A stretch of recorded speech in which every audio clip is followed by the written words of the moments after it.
मैं तुम्हारे साथ एक दिन की शादी करूंगा और शादी के दूसरे दिन। जबान संभाल कर ध्रुव, जानते नहीं तुम किसके साथ बात कर रहे हो।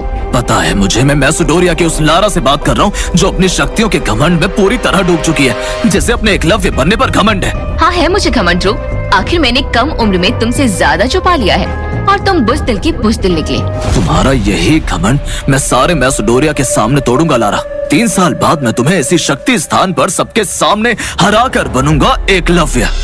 आज भरे दरबार में शौर्य दल के होने वाले लीडर ध्रुव का भरी सभा में उसकी होने वाली बीवी लारा ने अपमान किया, क्योंकि आज भी ध्रुव 9वें सितारे की शक्ति पाने में असफल था और उसी के चलते लारा ने कमजोर ध्रुव से रिश्ता तोड़ने की बात की। लारा, तुम मेरी बात सुनो, अगर तुम ऐसा करोगी तो सारे मैसेडोरिया में हमारी इज्जत उछल जाएगी। ध्रुव के पिता अरेंद्र ने लारा के सामने हाथ जोड़ते हुए उससे अपना ये रुख बदलने को कहा, पर गुस्से और अहंकार में चूर लारा ने ध्रुव के पिता अरेंद्र का भी भरी सभा में अपमान किया।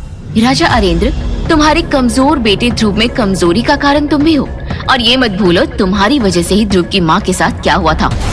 जैसे ही लारा ने ध्रुव की माँ का नाम भरी सभा में उछाला, गुस्से में आए ध्रुव ने अपने हाथों में अग्नि की ज्वाला को प्रकट कर लारा के ऊपर हमला किया, पर लारा ध्रुव से इतनी ताकतवर थी कि उसने ध्रुव के हमले को सहजता से निपटा दिया। ये देख सारा दरबार फिर से ध्रुव पर हंसने लगा। लो, ये लड़का कमजोर ही रहेगा, लगता है इसके साथ भी वही होगा जो इसकी माँ के साथ हुआ था।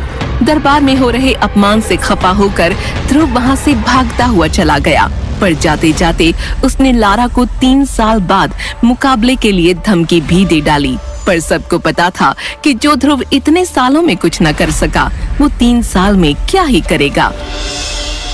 माँ, कहाँ हो तुम माँ? मुझे तुम्हारी जरूरत है माँ। ध्रुव मैसेडोरिया के उस शमशान में खड़ा था जहाँ उसकी माँ को दफना दिया गया था।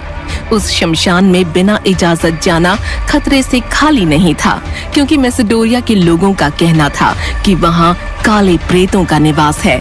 शमशान में हुए कई हादसे काफी डरावने थे, पर ध्रुव आज खुद को रोक न सका और ध्रुव अपनी माँ की कब्र पर जाकर रोने लगा। माँ, मुझे इतना कमजोर